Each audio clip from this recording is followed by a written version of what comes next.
Hello students, very good morning to all.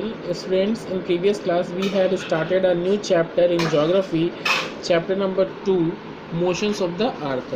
तो students कल हमने अर्थ के मोशन के बारे में डिस्कस किया था। अर्थ में टू टाइप्स के मोशन अर्थ के करता है आपके, पहला रोटेशन और दूसरा रेवोल्यूशन। तो कल के क्लासेस में हमने रोटेशन को डिस्कस किया था। अब आज हम उसके इफ़ेक्ट्स को बताने जा रहे हैं कि जो पृथ्वी अपने एक्सिस पे रोटेट करती है, घूमती है, तो उसका क्या प्रभाव पड़ता है। It gives us a day of 24 hours. Rotation की वजह से ही हमारे वहाँ 24 आवर्स का एक दिन मिलता है हमको। The apparent movement of the sun seems to be from east to west. It is actually stationary. Apparent movement मतलब हमको ऐसा विजिबल होता है, ऐसा दिखाई देता है कि हमें ऐसा लगता है कि जो सूरज है वो ईस्ट से वेस्ट की ओर मूवमेंट कर रहा है, लेकिन एक्चुअली में वास्तविकता में स्टेशनरी सन जो है वो कांस्टेंट रहता है। स्टेशनरी मीन्स होता है मूवमेंट ना करना, मतलब एक जगह स्थित रहना, तो वो स्टेशनरी रहता है, वो आपका मूवमेंट नहीं करता है। It has caused the bulging of the earth at the equator and flattening at the poles. Rotation की वजह से ही जो सन है वो आपका जो अर्थ है आपका, वो आप आगे की ओर बल्गिंग मीन्स होता है उभरा हुआ होता है इक्वेटर पे, और फ्लैटनिंग एट द पोल्स, और पोल्स पे, और यहाँ पे पोल्स होती हैं आपके नीचे की ओर, वहाँ पे आपका फ्लैट रहता है। ठीक है, ध्रुवों पे, पोल्स माने ध्रुव होते हैं नीचे की ओर, इक्वेटर आपका जो जीरो बीच का पॉइंट होता है, तो पोल्स पे ये आपका ये पोल्स हैं, ठीक है, और ये बीच में इक्वेटर होता है, तो पोल्स पे ये फ्लैट होता है और इक्वेटर पे ऊपर की ओर उभरा होता है। नेक्स्ट है it causes day and night. Rotation की वजह से ही दिन और रात होते हैं। It gives us a sense of direction as we see the sun rise in the east and set in the west. Rotation ही हमको सेंस देता है, ये समझ देता है, डायरेक्शन की समझ हमें रोटेशन की वजह से ही पता चलती है कि जैसे कि सन जो है वो ईस्ट में राइज करता है और वेस्ट में सेट होता है। It causes the deflection of winds and ocean currents. आपका डिप्लेशन मीन्स होता है डेविएशन, मतलब अपने रास्ते से हट जाना या मुड़ जाना। तो जो ये हवाएं जो चलती हैं आपकी, तेज़ हवाएं, विंड्स जो चलती हैं, इनका जो डिफ्लेक्शन होता है, जो ये मुड़ जाती हैं, और जो ओशन करेंट्स में जो आपका मुड़ जाते हैं, वो रोटेशन की वजह से होते हैं। It causes tides twice a day.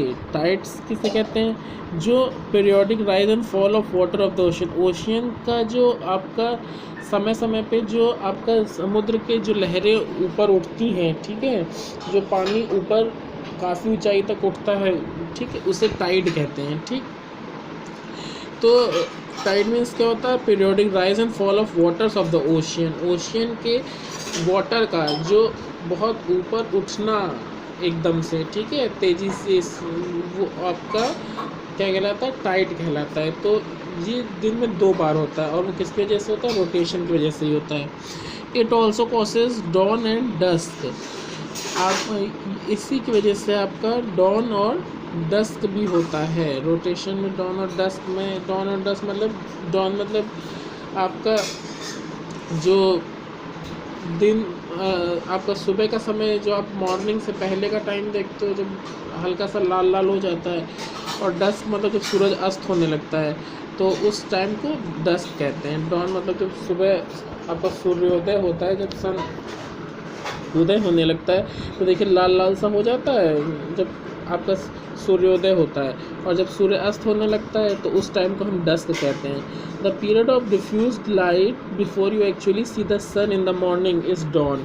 जो लाइट आपका सूर्य निकलने के पहले आपको दिखाई देती है, जो बिखरी हुई लाइट जो दिखाई देती है मॉर्निंग में, वो डॉन है।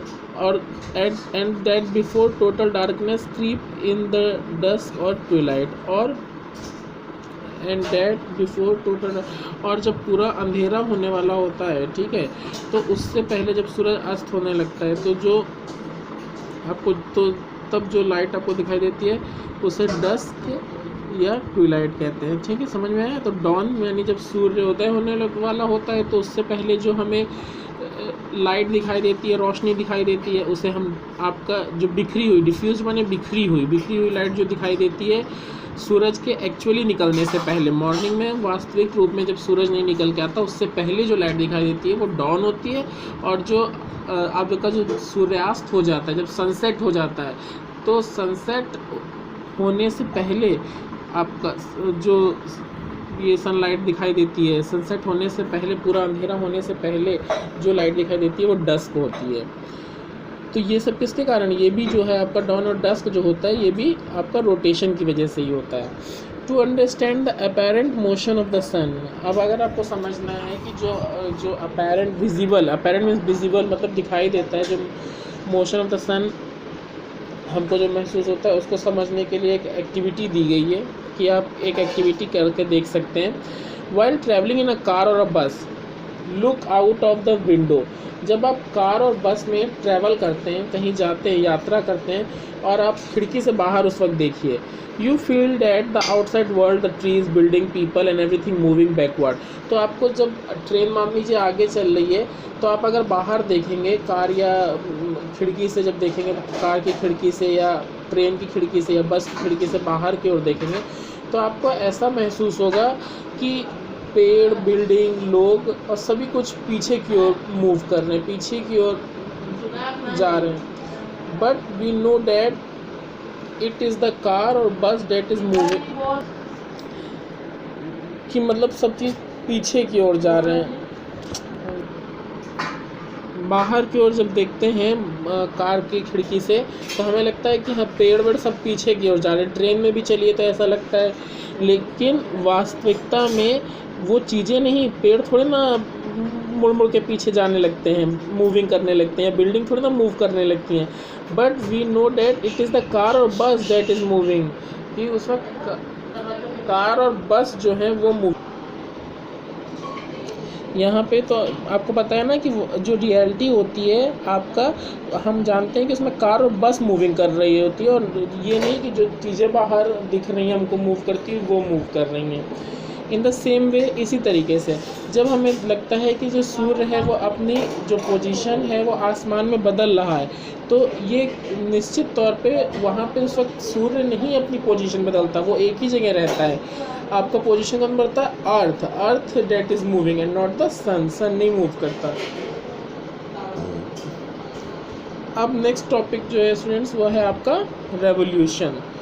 रेवोल्यूशन क्या होता है, अभी तक तुमने रोटेशन पढ़ा। रोटेशन क्या था कि जब अर्थ अपनी एक्सिस पे, अपनी धुरी पे, जैसे लट्टू होता है वो अपनी धुरी पे घूमता है, तो अपनी एक्सिस पे, तो वैसे ही जो अर्थ है वो अपनी जब एक्सिस पे घूमता है उसे रोटेशन कहते हैं। तो अब रेवोल्यूशन क्या होता है, रेवोल्यूशन वो होता है जब आपका अर्थ जो है वो सन के चारों ओर फिक्स्ड पाथ में या फिक्स्ड ऑर्बिट में चारों ओर घूमता है, तो उसे अर्थ रेवोल्यूशन कहते हैं। मतलब एक फिक्स्ड रास्ते से आपका अर्थ जब सन के चारों ओर चक्कर लगाता है एक फिक्स्ड ऑर्बिट में, एक फिक्स्ड पाथ पे, तो उसे हम उस मोशन को अर्थ के हम अर्थ रेवोल्यूशन कहते हैं। The orbital speed of the earth around the sun average about 30 kilometre per second. जो ऑर्बिटल स्पीड है अर्थ की जब सन के चारों ओर जो चक्कर लगाती है, उसकी ऑर्बिटल स्पीड जो है उस औसत लगभग आपका 30 किलोमीटर पर सेकेंड है। इतनी स्पीड से वो आपका अर्थ सन के चक्कर लगाता है। It takes 365 days and 6 hours to complete one revolution. और पृथ्वी को सन का एक चक्कर लगाने में आपका कितना डेज लगते हैं, 365 मतलब टू कंप्लीट वन रेवोल्यूशन, एक रेवोल्यूशन पूरा करने में 365 डेज और 6 आवर्स लगते हैं। कितने टाइम लगता है, 365 days and 6 hours. This time period is what we call a year. और इसी टाइम पीरियड को हम क्या कहते हैं, एक साल कहते हैं कि नहीं कहते हैं। आपका एक साल कितने, 365 डेज और 6 आवर्स जब पूरा रेवोल्यूशन करता है कंप्लीट ये, तभी तो एक साल होता है आपका। ठीक students, so now in next class we will read about aphelion or perihelion. Okay student, watch the video carefully and if you have any problem then you can ask me.